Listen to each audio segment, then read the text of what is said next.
এরপর প্রশ্ন হলো মহিলাদের ব্যবহার্য অলংকারের জাকাত দিতে হবে কিনা। অনেকে বলছেন ব্যবহার্য অলংকারের জাকাত দিতে হবে না, অতিরিক্তগুলোর জাকাত দিতে হবে। আপনার নিকট এই বিষয়ে জানতে চাই। এ বিষয়ে আসলে মত পার্থক্য আজকে নতুন নয়, অনেক আগে থেকেই ওলামা ইকরামের মধ্যে, ইমামগণের মধ্যে মত পার্থক্য আছে। অনেক ইমামদের মতেই মহিলাদের ব্যবহারের যে স্বর্ণ আছে সেগুলোর জাকাত দিতে হবে না, যেগুলো ব্যবহারের জন্য নয় সেগুলোর জাকাত দিতে হবে। যদিও হানাফি মাযহাবের ফতোয়া হলো যে ব্যবহার্য স্বর্ণের জাকাত দিতে হবে।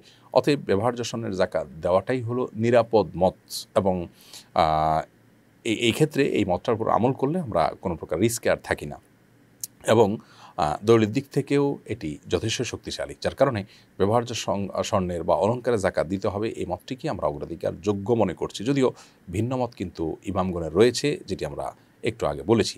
আমরা কেউ ইমামগণের মত পার্থক্য আছে সেটা জেনে তার সুবিধাটা গ্রহণ করব না, বরং দলিলের ধার বিবেচনা করার মতো ক্ষমতা থাকলে সেরকম ব্যক্তি হলে তিনি তো দলিলের ধার বিবেচনা করতে পারেন।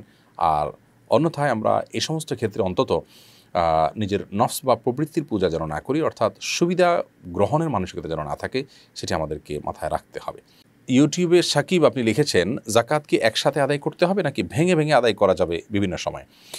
জাকাত একসাথে আদায় করতে হবে এর মানে যদি আপনি এটা বুঝিয়ে থাকেন যে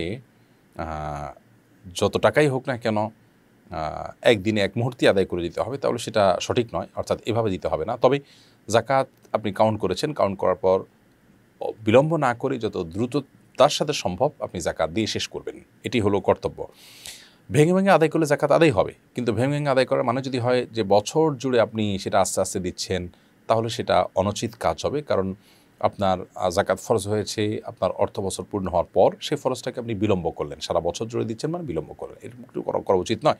পরশুটাকে যত দ্রুততার সাথে সম্ভব দিবেন আপনি, সেটা 1 সপ্তাহ হতে পারে, 10 দিন হতে পারে, 20 দিন হতে পারে, 1 মাস হতে পারে, বড় জোর আপনি যৌক্তিক সময়ের মধ্যে দিয়ে দিবেন। আপনি অহেতুক টাকাটা আটকে রাখলেন এবং সেটা আপনি অপেক্ষা থাকলেন যে 6 মাস পরে আমি কাউকে পাবো তারপর দিব, 8 মাস পরে কাউকে পাবো তাকে দিব, এরকম করাটা অনুচিত। যদিও সেভাবে করলেও জাকাত আদায় হয়ে যাবে, কিন্তু সেরকম বিলম্ব করা জায়েজ নয়।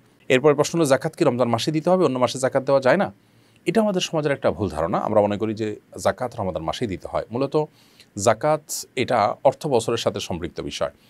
আমি জাকাত দেওয়ার মতো সম্পদের মালিক হয়েছি যেই সময়ে, পরবর্তী বছর চান্দ্রবর্ষের হিসাবে ওই সময়ে ওই দিনই আমি জাকাতের কাউন্ট করে জাকাত আমি হিসাব করে জাকাত দেওয়ার উদ্যোগ নেব। প্রত্যেকটা ব্যক্তির এটার আলাদা আলাদা হিসাব হতে পারে।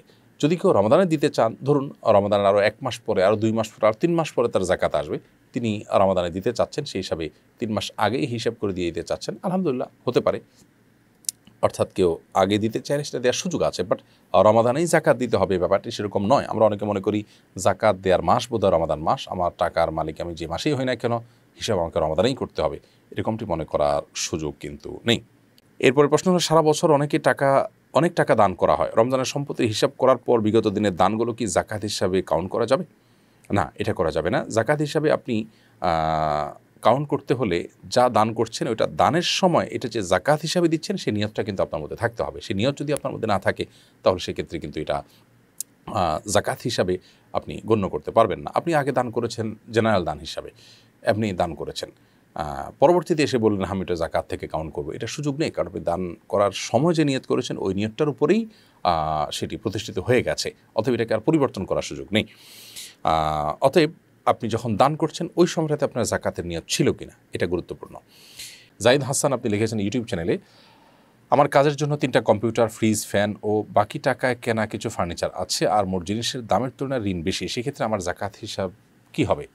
দেখুন, আপনার কম্পিউটার, ফ্রিজ, ফ্যান, এগুলো ফার্নিচার, এগুলো সবগুলো আপনার ব্যবহারের আসবাবপত্র, অতএব এগুলো কোনোটাই জাকাত হিসাবে কাউন্ট হবে না। অতএব এগুলোর মূল্য আপনি ধরবেন না। আপনার কাছে নগদ টাকা থাকলে, স্বর্ণরূপা থাকলে, ব্যবসার মালামাল থাকলে সেখানে সেগুলোকে আপনি জাকাতের সম্পদ হিসাবে গণ্য করবেন এবং সেগুলোর জাকাত আপনি দিবেন যদি জাকাতের নেশাব পরিমাণ হয়। নূর ইসলাম আপনি লিখেছেন, আমার ক্যাশ টাকা নেই, তবে আমার নিজ নামে চাষের জমি আছে প্রায় 3 একর, এই জমিতে কি জাকাত আসবে?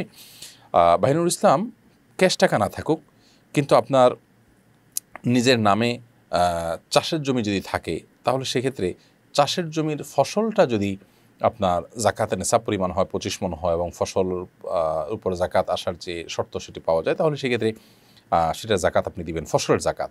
আর চাষের যে জমি আছে জমির মূল্যের উপরে কোনো জাকাত আসবে না। আর যদি জমি থাকে আপনার রিয়েল এস্টেট বিজনেস টাইপ জমি, অর্থাৎ যে জমি আপনি কেনাবেচার কাজ করেন, তাহলে সেটা ব্যবসার পণ্য হিসাবে গণ্য হবে।